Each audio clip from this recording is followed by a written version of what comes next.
I am typical of a small business owner. I spent the first 25 years of my working life working in corporate, well, I was going to say corporate America, but actually it was corporate America and corporate Europe. Um, I worked for Volvo, the car company, and I worked for them for 25 years, finished up in charge of sales and marketing for all the European countries, came back to the States and opened up two Huntington Learning Centers. Um, And there's a whole story behind how that works in the franchise world, but that's what I did. And that's how I learned about starting a business. Um, for the past, so I owned those learning centers for 23 years. For the past 13 years, some of that was while I owned the learning centers.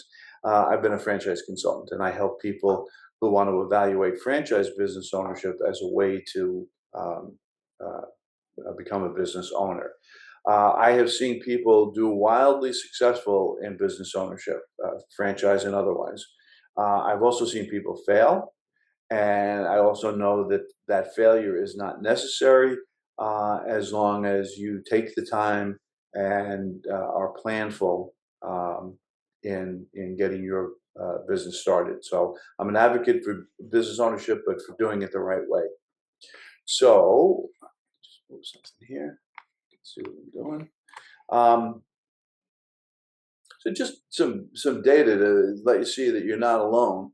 Um, as has been the case for many years, business ownership has been on the rise.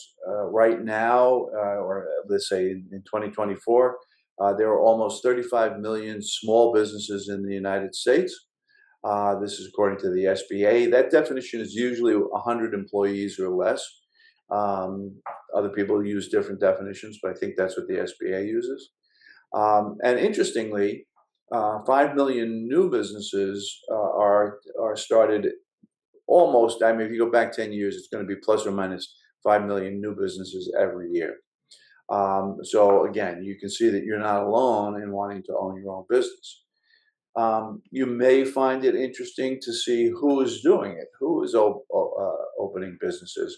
And generationally, it does span a little bit.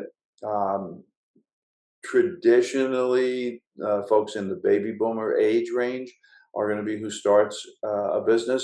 Gen X is now really overtaking that by a wide measure. And the interesting thing I find interesting, and this is really a growing phenomena, is that millennials, which that age group, if you go back in time, that age group um, typically were too young to start a business. And right now, that is the fastest growing group by age category. Um, and if you think about it, the way we understand millennials, um, that desire to be in control, the desire to be in charge of your own life. That's what owning a business is all about, isn't it? So it kind of makes sense. Um, the other shift that we're seeing is business ownership by gender. While women continue to be fewer business owners are women, that's also growing dramatically. It wouldn't be many years to go back when that number was 20% or lower. So the number of women coming into the into the business ownership world is dramatically increased. I will tell you that in my own practice, um, I would say, boy, if it's not 50-50, it's darn close to 50-50 women to men. So um, again, just some background information. A lot of small business ownership growth, and generationally and gender-wise, a lot of diversity there. So sounds all good, but what about planning? That's what we're here to talk about today. There's an old saying that failing to plan is planning to fail, and I really do believe that. Again, I've been working with people, helping people start businesses up for the past 13 years, and this uh, saying really rings true in my world. Um, And if you want to see some proof of that, we can turn to the SBA again and look for some data.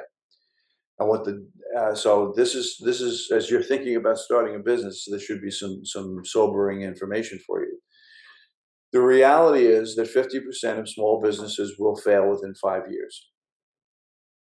So if you're thinking about starting up your own business, be aware that statistically, at least 50% of you are going to fail within the first 5 years.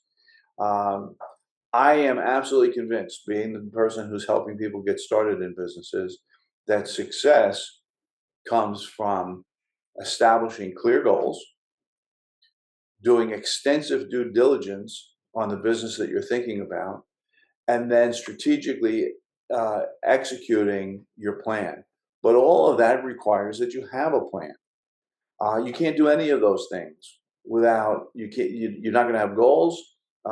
Your due diligence is only going to be a reflection of your business plan, and the execution plan has got to be part of your business planning. So this is where success comes from. I'm absolutely convinced. I am not, however, naive. I know that the best laid plan is not going to go the way you see in the top drawing here. It's not going to be a smooth road. Your plan isn't going to take you from the start to the finish with no ups and downs. The reality is that you're going to hit obstacles all along the way. Um, the plan will help you prepare for that. The plan will consider contingencies for what if, excuse me, what if things don't go exactly the way I think they will? So the purpose of a plan is not to be something that's cast in bronze and you've got to stick to uh, religiously and you can't deviate, not at all. But having that plan and having the contingencies that go with it will help you be successful. So motivation for business ownership is to me something that you want to think long and hard about uh, before you get started. It's the thing that I ask my clients: why? Why do you want to own a business? So what I see people talk about when they say why they're starting a business is, well, my experience is in such and such a field, and I feel like I'm really good at it, so I should be in that business because that's something I know about. Of course, you have to wonder whether or not that's going to be relevant down the road. A lot of people pay attention to market trends. And the question you have to ask about a market trend is it a trend or is it a fad? Um, Technology. I'm looking at the technology right now. The only thing you can get people to talk about is AI. There's always some technology that's the new opportunity. But my question would always be, what changes faster than technology? Um, And then the one that I think gets a lot of people into the trouble is I know a woman who is doing really well in such and such a business. And so if she or he is doing well in that business, I should do that. I would ask you to consider carefully whether or not that person's goals, abilities, competencies are the same as yours. Because if they're not, just the business isn't going to make you successful. It's how well you implement the business. So I think you do need to give some serious and long, careful thought to why it is that you want to own a business. And when you're thinking about businesses, you want to be thinking to yourself, will X, Y, or Z accomplish your goals? Um, And really, most important to me, and I should have said at the outset that some of what I'm going to share with you is factual, it's data based, but some of it is also my philosophy. So this one is my philosophy. My philosophy is that there's a lot of ways to make money. There's a lot of businesses that you can make a lot of money in. There's not a lot of businesses that are going to make you happy. And after all, isn't that really what you want? Don't you want to get up every morning and want to go to get your business going, as opposed to saying, "Well, I got to go in again today. I'm going to make a lot of money today, but boy, I just hate doing it." So I think defining goals and understanding why you want a business and making sure that that is going to make you happy, I think that's where you need to start. So it's really about what's your why. Um, what is it that you're trying to accomplish? Why do you want to have your own business? That in turn will drive how you're going to accomplish that goal and what you're going to do to make it happen. So, what do I hear from my clients? So, just to give you some ideas about some of my real life experience about what people are pursuing. Control of your career. I see that a lot, and right now we're seeing a lot of it in Maryland with the government changes. Um, I'm tired of looking for another job because company X decided that they didn't need me anymore. It had nothing to do with my competence, nothing to do with my contribution, but a change came along. Maybe the company was bought out, and I wound up looking for a job, and I'm tired of that. I want to have my own business so I can be in control of my own career. Um, for some people, it's about money primarily, but inside of that, it's feeling like you're making somebody else rich. Um, that your talents are going to realizing somebody else's financial dreams, and you're not getting your fair share of your contribution. Um, Probably the number one thing I hear is work-life balance. Um, I don't mind working hard, but I want to be in control of my schedule. Um, for some people, it's pursuing a passion. Uh, you've got a hobby that you love doing, and you would like to get up every day and do it, and you believe you can turn it into a business. That's good. Um, could be that you want to give back. Again, something I hear very frequently. I've done well in life, and now I want to share. I want to give back to my community. I want to help other people. I want a value-adding business. Could be those things. Your why could be a lot of other things. But you've got to start, in my opinion, you've got to start with why you want to own a business. Which business is going to fulfill your goals? Um, Another early consideration, I think, is that you need to think about who you are. Um, your industry knowledge, you can learn other things. You can develop new technical skills, um, but you can't change your personality. You are who you are. And understanding who you are is also part of understanding which business is going to make you happy. So if you're an introvert or an extrovert, very different personality, very different behaviors depending on the business. Um, what kind of sales process will work for you? Again, thinking about introverts and extroverts. Um, are you going to be somebody who's going to be able to go out and drum up business by going door to door or by doing networking? And if that's not something that you're willing to do, what is a sales process that your personality is comfortable with? If you're going to get into consulting or coaching or any kind of business where from time to time, like I have to do, you make presentations. Are you comfortable with that? Is that your personality? Um, if you're going to have employees, which in all likelihood you're going to have at least some employees, what's your leadership type? And how does that affect the kinds of employees who will work well with you? Um, and not least, what do you value? What's important to you? Um, there's a lot of other personality issues that come into play that you really want to know who you are. So if you've ever done a DISC or a Myers-Briggs and you've got the reports, you may want to pull that out and learn a little bit about yourself. I think this is so important that if you don't have that kind of tool, but you would like to have one, you can use this QR code, and I am sending you the presentation, or Diane's sending you the presentation, so you don't have to copy it right now. But that will take you to a personality profile that we use at FranNet for our clients. Now, a warning, if you use that, you're going to get some system-driven mailings from me, and I apologize for that, but I can't stop them. But you'll get a questionnaire. You can fill out the questionnaire, and you will get a report back. I won't bother you. I won't try to sell you a franchise if you do it. But it is a very helpful tool because it looks at personality type in the context of business ownership. Um, so if that's something that you think you would benefit from, you can feel free to do that.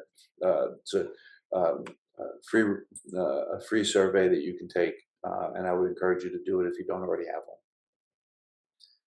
Another thing that I hear people talk about a lot is whether or not this is the right time to start a business.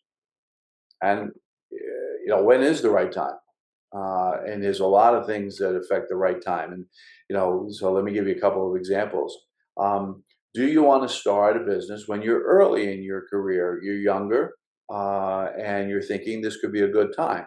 Well, it could be because, at that point, frankly, you have less to lose if it doesn't work out, and you have more time to recover. You're also starting a business. Make no mistake about it.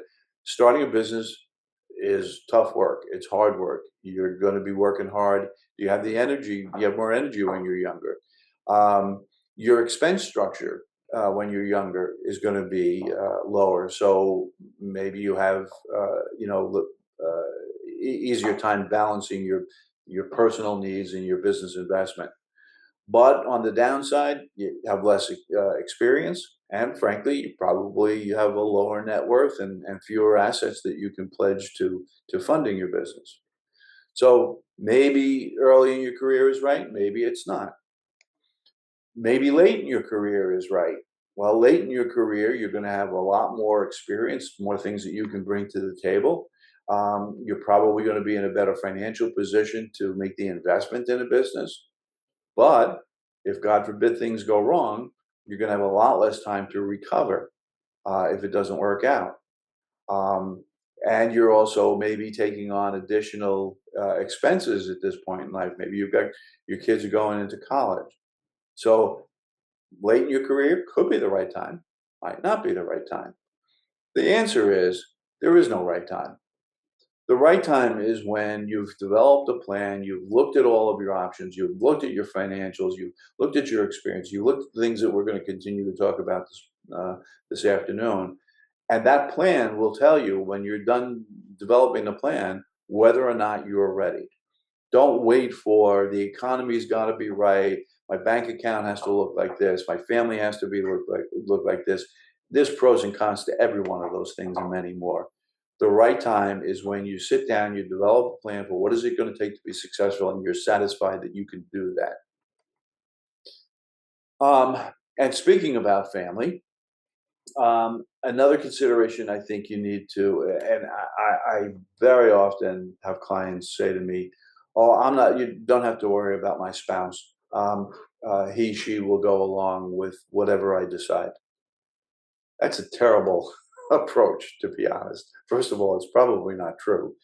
Um, but more than that, uh, starting a business again is going to put a lot of demands on you, and through you, it's going to put demands on your family and your friends and your extended family.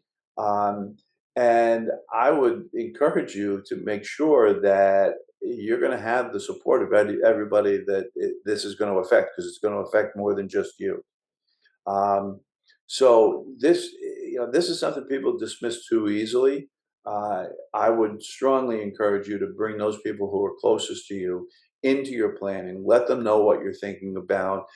Ask for questions. Ask for challenges, and see if people who've got your best interest um, maybe see things that you're not seeing. On the other hand, um, we often, in my world, we often talk about folks getting ambushed by good intentions. Somebody who cares for you, is worried about you, um, and uh, wants you to be more careful than you want to be, or more careful than your dreams will allow for. So talk to your family, talk to your friends, involve them in your decision making.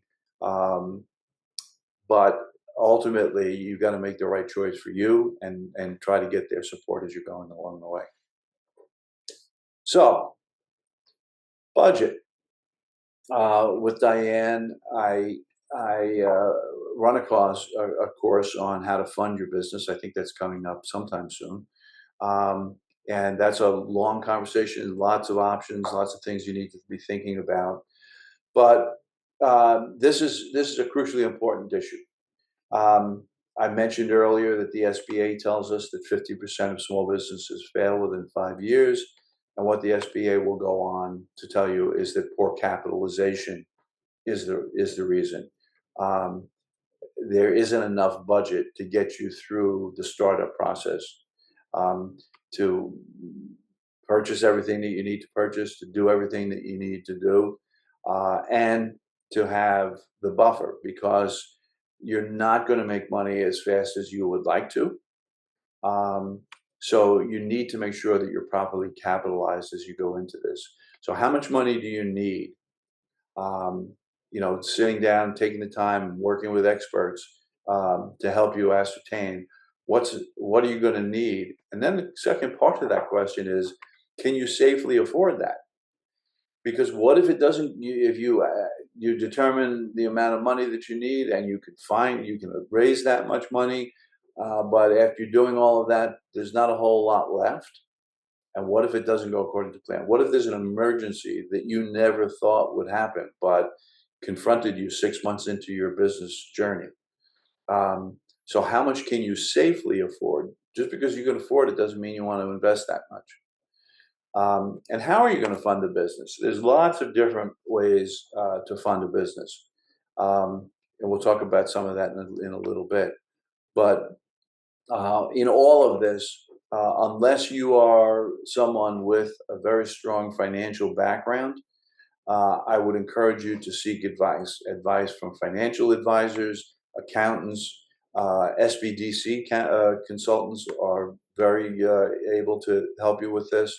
Um, but and talk to lenders, talk to banks, and see what they think about your business plan, and and whether or not they would be willing to fund your business. So speaking about funding, good news is there are a lot of different ways that people finance their business. The most common one is SBA loans. Um, Now, to be clear, the SBA, and I'm sure most of you know this, but the SBA doesn't lend money. Banks lend money. An SBA loan is referring to the fact that if you apply for an SBA loan and it's approved, the SBA will guarantee to the bank something like 65-75% of the principal of that loan, but they're guaranteeing it to the bank, not to you. So if, God forbid, your business should fail, the SBA is going to expect the bank to do everything that they can to get that money back from you, whether that means uh, using whatever liquidating whatever you've used as collateral for your loan. But what the SBA is doing is making banks a little less risk averse, a little bit more willing to invest in small businesses. So most people, when they start their business up, that's where they're going to get the money, from an SBA loan. Let's talk a little bit about that. So let's suppose, and I've just picked a random number to make the math easy for me. Let's suppose that your planning says that you need $100,000 to get the doors open, and um, operating capital. And depending on who's talking to you and the nature of the business, 3 months might be the right number. 6 months, maybe 12 months. I think 6 months is certainly, to me, for most businesses, is going to be the minimum. And what I mean is that if not $1 comes into your business for the first 6 months, you've got enough money that you can pay the landlord, you can pay the utilities company, you can pay your employees. So you want 6 months of operating expenses included in your investment. So open the doors and operating capital. We need $100,000. Um, if you're starting your own business from scratch, a lender is probably going to ask for somewhere between 20 and 30% of that 100,000 from your cash. They want to see that you've got some skin in the game.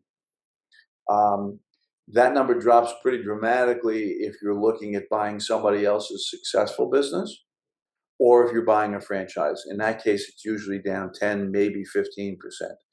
So using the example of 20%, we need $20,000 of your cash to be able to qualify for a loan. The lender then lends you $80,000 if you're creditworthy. What does that mean? Creditworthy is going to be a variety of things. One, do you have collateral? The bank is going to want to know that if they needed to, that they could liquidate something that you've put up as the collateral to get their money back in case you can't pay them back. Most often, and new SBA rules this year require that if you have real estate, that the bank use that real estate as your collateral. So it could be your home, could be a stock portfolio. If you've got non-qualified, so in other words, outside of your retirement money, you could use that as collateral, or any other kind of asset that the bank could easily liquidate and raise cash from. But you're going to need to cover that 80,000 in some kind of collateral. You're going to need a good credit score. I would say typically at least 650, and I think really 675 and above is really what a bank is going to be looking for to even talk to you. Liquidity. After you put in your money and after the $100,000, liquidity is what are you going to do in the period of time where you may not be making any money? How are you going to pay, put food on the table? How are you going to keep a roof over your head? How are you going to take care of your expenses and allow for emergencies?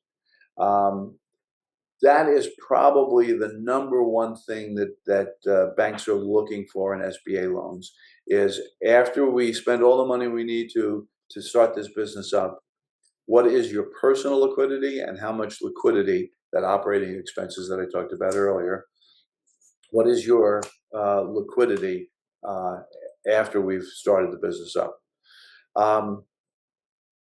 If it's going to be a from scratch startup, the bank is going to want to see in your resume that you have the business experience necessary to run that kind of business. That's much less of an issue with resales and franchises. And all of this is going to need to be put together. And so, the need for a plan, well, bank's not going to lend you money if you don't have a business plan. So I think you need to do it for yourself, your own purposes, but the bank's going to want to see a very detailed business plan. Again, SBDC counselors, tremendous help here. We'll talk a little bit more about business plan in a bit. So SBA loans is the way most people do it. There are other options. Some people will call on friends or family or bring in a business partner to help raise the money. Pros and cons to that. Again, if you check out our How to Fund Your Business, we cover that in a lot of detail. So there's different ways you can do that. There are economic development loans available, usually through county economic development offices. They are loans. The idea that there are grants out there where somebody, some government agency or some person or some organization is going to give you money to start a business. I know that a lot of people think that that's true. It's a question I get all the time. I know that Diane gets it all the time. The reality is it virtually is non-existent. So you're not going to get a grant to start up your business. The economic development loans, they do tend to be for people who are having a little bit more trouble getting an SBA loan. The interest rates tend to be a little bit lower. The requirements, for instance, for a credit score might be a little bit lower. So they're a little easier to get the money for. They also have some financial limits on how much they'll lend you. So that's an option. With interest rates being what they are, and right now I would say an SBA loan is going to be on either side of 9%. Can be a lot higher, could be a lot lower. The banks can set the rate within guidelines that the SBA gives them. They can set the rate wherever they want to. So the validity of your or the how they feel about your business plan is going to be a big factor in what your interest rate is going to be. But right now, I would tell you, most of my clients are saying about 9%. Because of that, there's a lot of movement towards HELOCs and refis. Because there we could be looking at maybe 6.5, something in that neighborhood. So you're saving 3 points in interest if you use either a HELOC or refinance your mortgage. Now, you may be uneasy with the idea about using your house, but remember what I said earlier. If you take an SBA loan, the SBA is going to have you use that as collateral. So you're putting your house at risk either way. Why not take the lower interest rate? Not telling you what to do, but it's at least something that you may want to think about. If you buy somebody else's business, it is quite typical for the seller to hold some of the paper. In other words, maybe the seller says, well, you get an SBA loan for half of this of the cost, and I will let you pay me back the other half over time.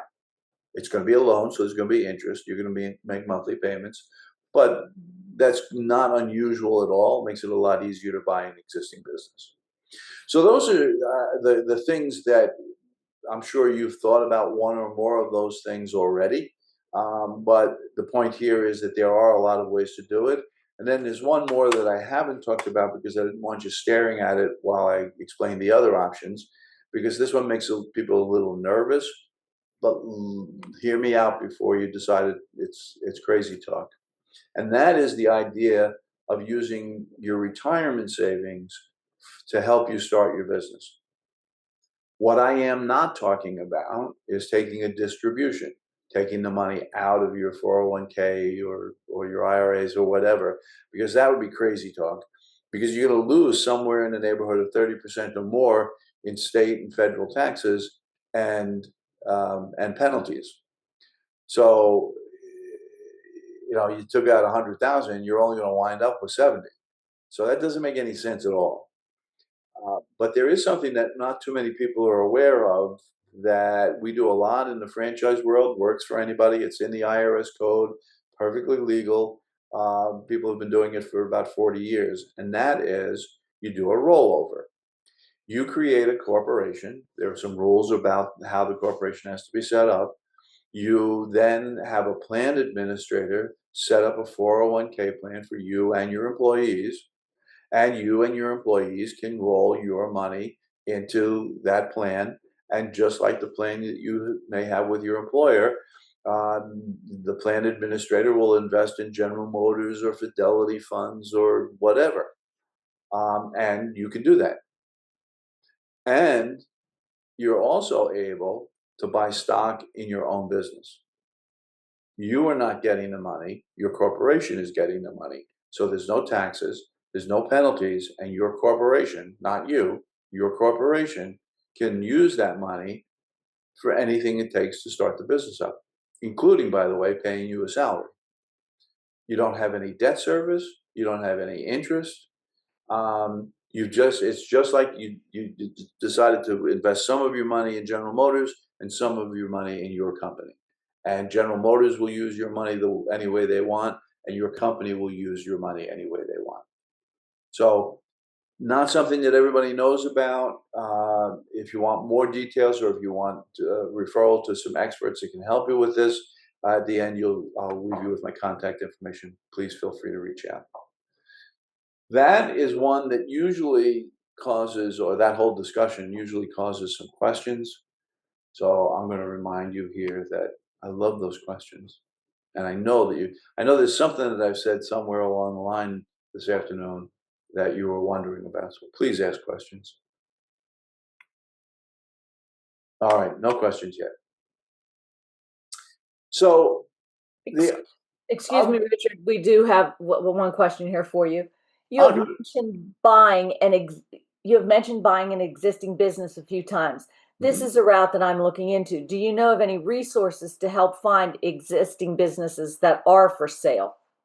Absolutely. There are many business brokers who are focused on helping people sell their businesses. So if you get on the internet and you search business brokers, you'll find a lot of them. If you wanted a referral to one or two, I'm happy to do that for you. If the easiest source, and the one that most people use these days, is a website called Biz Buy Sell. I am not endorsing it. I'm just telling you that that's where people are finding businesses. on every now and again, I check for another course that I run with Diane. I check on how many businesses are for sale in Maryland, and the number is always in excess of 600, closer to 700 businesses that are for sale today at all kinds of different prices and all different kinds of in Maryland, different industries, different prices, different locations. So that's probably the easiest resource. You can go in and do a search for the kind of business that you want. You can search in an area that you want. Um, uh, but be careful with that, because you need, that still requires due diligence. It still requires planning. So everything that we're talking about today still applies, but that's probably the most popular source. If you were looking for the purchase of an existing franchise business, and that happens as well, if you know what franchise you're interested in, you can reach out to the franchisors, and they will tell you if there's any. Um, and I also do that, so you could reach out to me if you were looking for a franchise. Thank you. You're welcome. Thank you. So thank you for that question, and please ask more. Going back to starting up greenfield, starting out not doing a resale. Um, this is a reality sandwich for a lot of people. I think people at a high level know it, but when you actually confront them with this, it causes some pause. You're not going to make money right away. It's going to take some time. If you're starting up a business, so just to give you, kind of a rough idea, this isn't, it's going to vary depending on industry. It's going to vary depending on person. It's going to, the owner. It's going to depend on, the area in which you're starting the business. But this, broadly speaking, on average, this is what happens. In year one, you've got your plan. You've launched your business. You think that you've got the financial resources and the people on board, but everybody's learning. You're still finding holes in your plan. As I told you, you're going to find not everything's going to go smoothly. Um, Maybe clients come as fast as you expect them to do. Maybe they don't. Maybe the expenses are what you expected. Maybe they're not. So you're going to be learning through this first year. And most importantly, you've got to acquire customers. You've got to build your business. So it's highly unlikely that you're going to take any money at all out of the business in year one. Second year, you've dealt with a lot of the things that you weren't expecting. Your employees are trained. You're trained. You've got the beginning of a strong customer base. And now you're starting to bring in more substantial revenue. But it's still not hitting your stride. It's not hitting where you want to be, but you're starting to make a little bit of money. You're starting to be a little bit more hopeful. But you're not going to be probably hitting your mid and long-term financial goals. In year three is when you're going to start seeing that you're getting closer to your goal. You're starting to feel a little less concerned about whether or not you're going to get to the goal. And you're now starting to think about, how am I going to grow this business? Am I going to add another location? Am I going to expand the current location? Am I going to purchase more inventory, hire more people? So you're starting to think about moving into that heavy growth phase. So year three, you're probably going to be satisfied that you're okay from a financial point of view. Year four is where you start hitting your stride, where you really can see that you're starting to make the kind of money that you're making. Now, again, this could be longer, it could be shorter, but what I just explained to you is what you're typically going to experience. It's really important that you build your financial plans around this. It is also important that you think about your exit strategy. Um, you want to be thinking about, what is my retirement going to look like? Or, and in some cases, some people buy a business to build it up, make it successful, and sell it for equity growth, and then do it again. And that's a good strategy. But it's got to be a business that has that. Not every business builds equity. If it's a very transactional business where you're always looking, a consulting business, very difficult to build up a lot of equity because you work unless you're holding on to your clients longer term. But if it's a project related type of thing, that's not going to necessarily build a whole lot of equity.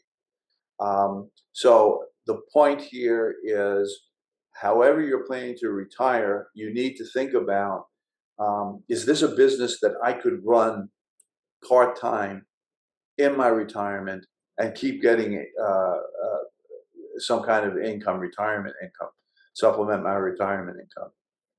Some businesses will do that, do it quite successfully. Some won't. Some build equity, some don't. But you need to be thinking about, what's my exit strategy going to look like? How does that affect my retirement? And does this business support that strategy? You can't decide that at the end. You have to decide that at the beginning. New topic: skill sets. When you own a small business, you wear a lot of hats. You have to have general management skill. You have to have financial skills. You need to know about sales and marketing and human resources and a whole lot more. And those are all things that when you're starting up on your own business, you're not going to have a CFO and you're not going to have a chief marketing officer. Most of this is going to fall on you. So, example, in terms of managing financials, are you comfortable doing budget projections? Do you understand how to build and use a balance sheet and a profit and loss statement? Do you know about bookkeeping and paying your taxes, both employment taxes and sales taxes and personal taxes, and how your incorporation status is going to affect your taxes? These are all things that a business owner needs to deal with. When it comes to sales and customer acquisition, you need a marketing plan. You need to know how you're going to attract business customers to your business. And what is the sales process? What is it like to try to convince somebody that they should do business with you? And are you going to be comfortable with that? Human resources. If you're going to have employees, and there's a high likelihood that you are, what type? Where are you going to find them? How are you going to train them? And do you realize that you're going to need an employee handbook? Or do you know how to build one? Do you know what needs to be included in an employee handbook? Do you understand all of the regulations about sick time and personal leave time and so on and so forth? I say this to you not to scare you, because everybody has to confront it and everybody does deal with it. But you need to be aware of it going in and know how you're going to do it. So you need to take an inventory of your skills and seek out support, i.e. training if that's necessary, before you open. If you have got these kinds of things set up and prepared on day one, that ramp up time, that time to start becoming profitable, is going to be shortened a great deal. It also means that you're probably going to want to seek help from professional advisors. You're certainly going to want an attorney to help you start your business, to help you negotiate leases, to help you with with labor law. You are probably going to want to have an accountant. I'm almost certain you're going to want to have an accountant to help you with taxes and setting up your financials and understanding your financials. And you may need other kinds of business consultants, sales consultants, logistics consultants, depends on the nature of your business.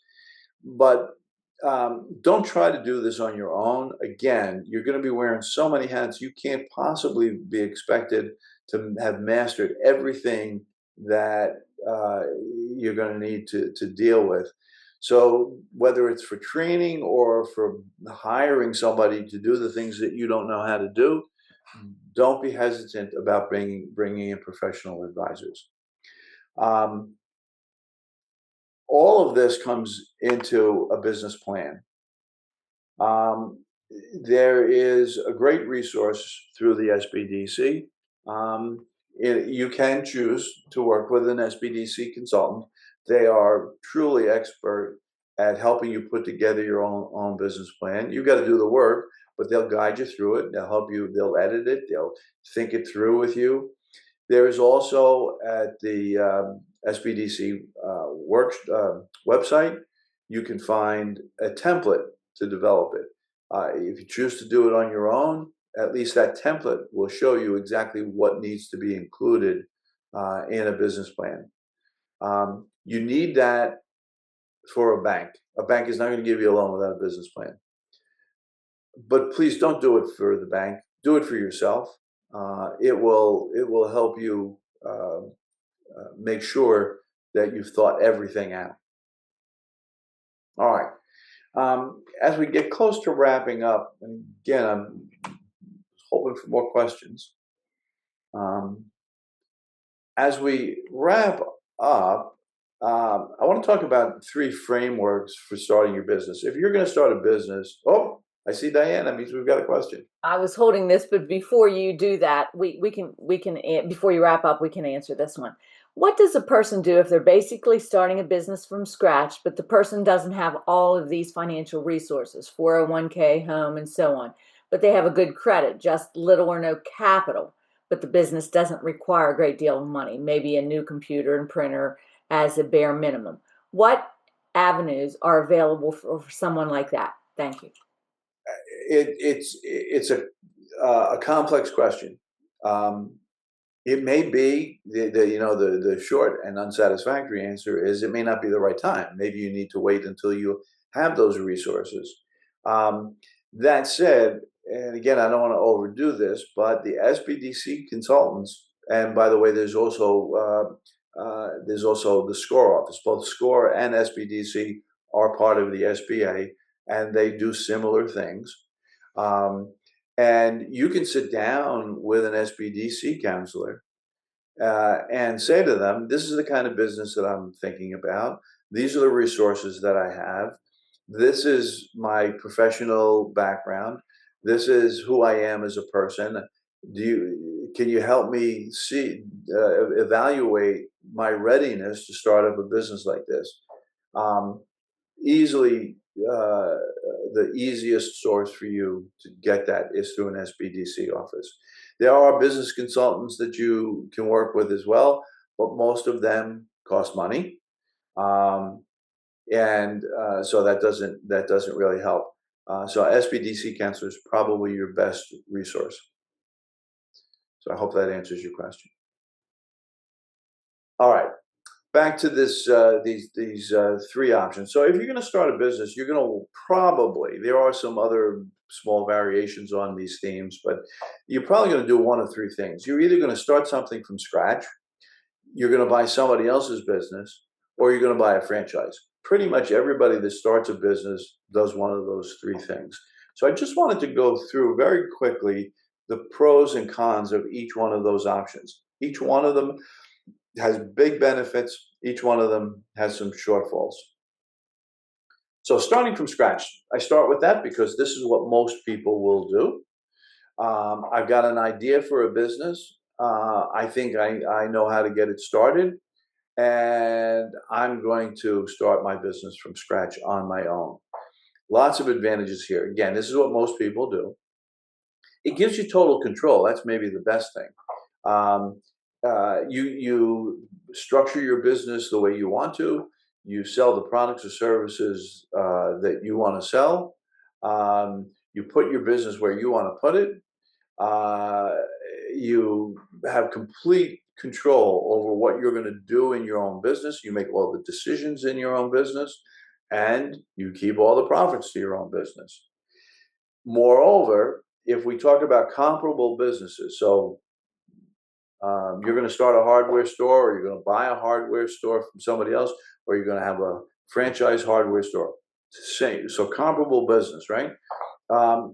It will probably be the least expensive way. Your investment will probably be the lowest. if you start from scratch.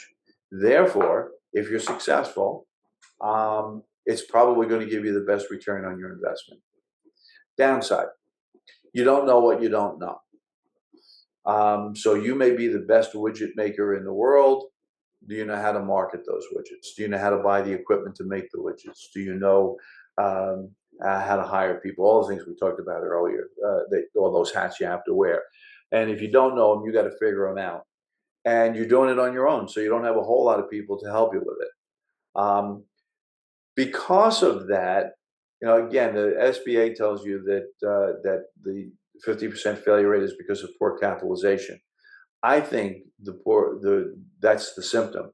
The real cause is you don't know what you don't know, and while you're trying to learn it, you run out of money, and that is what causes the failure rate. So this option, unfortunately, also has the highest failure rate, and it is usually the one that ramps up slowest. The cash flow ramps up most slowly. Because of those things, banks are very, very hesitant to lend money for this. So you're going to have to get an SBA loan for something that you're going to start from scratch. I wouldn't say it's impossible, but it's going to be very, very difficult. And now your business plan is going to really need to be strong. So just to go a little on, because this does have the higher failure rate, I want to spend a little bit more time on this one. My advice to you here, if you're going to start from scratch, is in this case, you do want to have industry experience. You want to start with something that you know how to do. Secondly, I would encourage you to start small, keep your initial investment, and this goes back to the question that was asked a minute ago. Start your business at the lowest investment level that you can, and with the lowest operating costs that you can. So that if the initial investment, keeping that low, maybe you need to go back to the bank and ask for more money. You want to be able in a position where you can do that. Or maybe now it comes to be the time where you're going to need to put your own cash in. So to give yourself some flexibility, keep your initial investment and your debt service low. And secondly, keep your operating expenses low. So if you're going to open up a retail shop, don't necessarily try to be in the most expensive retail area, because if the business doesn't go as fast as you think it's going to, the landlord doesn't care. The landlord wants his rent. And if you're in a very expensive retail space, that's not going to be good. Maybe try to start in a slightly smaller, less popular strip mall, and accept that that's going to take you a little bit longer to build up until you can move it into a fancier space. Choose a business where there's a proven demand. Sometimes people have, I've got a great idea. This is a genius idea. Nobody's doing this, and I'm going to make a fortune doing it because nobody's thought about it. Well, that means nobody's thought about buying it either. So I would be careful about starting something unless you can bear the risk that doesn't have a proven demand. I kind of already addressed start small and scale up over time. Embrace technology. AI is all the rage, and there are people who don't like AI and people who don't believe in AI. But the fact is, it is a technology that a lot of businesses are using successfully. New technology is going to come along. Take advantage of it. Don't try to keep your books on a spreadsheet. Invest in QuickBooks. Invest in bookkeeping software. So embrace technology. It will make you a lot more efficient. And networking. Build a network of support. As I said earlier, don't try to be an expert about everything. So try to get expert advice from accountants, from attorneys. That you have to pay for. But you can also join networking groups in your area with other business owners who are willing to share expertise, where you don't have a lot of networking groups have exclusivity. In other words, only one industry, one representative of an industry, so that people can share and not worry about competing with one another. So networking can be a big help to you. So starting from scratch, big advantages, some significant disadvantages, um, and I hope that advice helps. Um, Probably your safest bet is to buy somebody else's profitable business. You don't have to wait for that cash flow ramp up to become profitable. If it's a successful business, the cash register is going to ring on day one. The marketplace knows that you're there. They've already, your presence in the community. Um, you can get some confidence about the stability of the business by looking at both profit and loss statements from the current owner, and you want to look backwards at least 3 years, maybe further back, and you want to see tax returns so that you can have some substantiation that the profit and loss statements are correct. But you can do that if you're willing to do the research, take the time to get that information, and that will give you some more confidence that this is going to be a success for you. Um, you're going to have employees in place. You're going to have customers in place. You're going to get support from the seller. If you're wise, you'll build into the contract that the seller is going to help you learn how to run the business. Um, the things that you don't know, so he or she is going to be able to help you learn them. Because of all that, this is very attractive to lenders. If you're credit worthy, if if you can demonstrate to the bank that you're going to be able to pay them back that loan, um, uh, banks will fund this all the time. Disadvantages: comparable business. This is probably your most expensive option, and you think about it, that's logical. If you built up your business and you were successful, and you wanted to sell it and retire, you would expect to be able to sell it for more than you originally invested. Well, that's what this owner wants to do as well.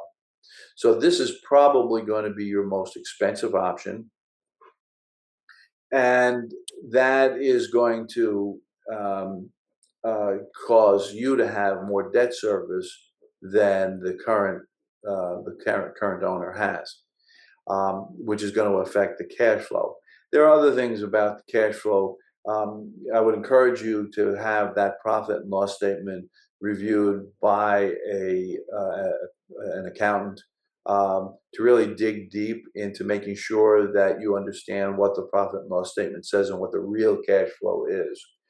Um, what is the goodwill? Goodwill is an important part of purchase price, but if all of the goodwill is attached to the owner and the owner is leaving, will you still hold on to that goodwill? Goodwill is, the reputation in the marketplace and the reputation amongst potential customers. So, positive side of buying an existing business: cash flow on day one, no doubt. If you do your due diligence properly, the safest option. Downside, the most expensive option. Third option is a franchise. This is obviously my favorite, but that doesn't mean it's the best one for you. It has pros and cons. Positive side, kind of a hybrid between the other two options. It is an existing business. You can point to success. There may be 400 other people around the country who are doing really well, following the established system that you buy when you buy into a franchise. If it's working for them, why wouldn't it work for you in your area? Much easier to do the due diligence because of some federally and state required documentation that franchisors have to provide. You're going to get some economies of scale. You're going to get training support. You're going to get a lot more structured help, even than buying an existing business. You're going to get a lot more structured support and guidance to getting your business started and ongoing support. Um, the advantage here is that you're in business for yourself. It is your business. It's not buying a job. You're going to have to implement the franchisor system in your market. Um, you're in business for yourself, but not by yourself. You've got a support system. Disadvantage: you can't do anything that you want to do. You can only do what the franchises, what franchises are available in your area that you would be qualified to run. Um, Some people, the structured operating system is a big advantage. Other people who feel that they need to be able to express their creativity and that they feel that they can figure things out better, Um, if you're in a franchise system, you've got to stay inside the system. You can only do business in the territory that you have purchased. So some people don't like that. Um, you are going to share some of your revenue with the franchisor on an ongoing basis. Some people don't like that idea. So on the downside, you're in business for yourself, but not by yourself. It's a question of weighting out what's more valuable to you, having the ongoing support, the initial support and the ongoing support to help you be successful, short and long term, or you want to be completely free to do things the way you want. None of those options are perfect. Each one of those options has great advantages. Which one is for you is a very personal decision.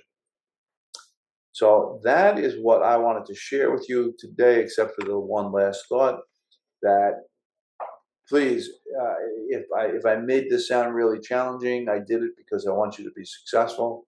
I don't want to discourage you. I think owning your own business is the way to go, much better than working for somebody else. And if you don't pursue your dream, you're going to be working for somebody else who's getting theirs. So with that, uh, Thanks, Richard. That was great. Well, I I leave this for appreciate you it. to, if you've got questions, if you want to follow up with me, I promise I'm not going to try to sell you a franchise. It's not why I do this. I'm happy to answer questions about anything that you've got a question about.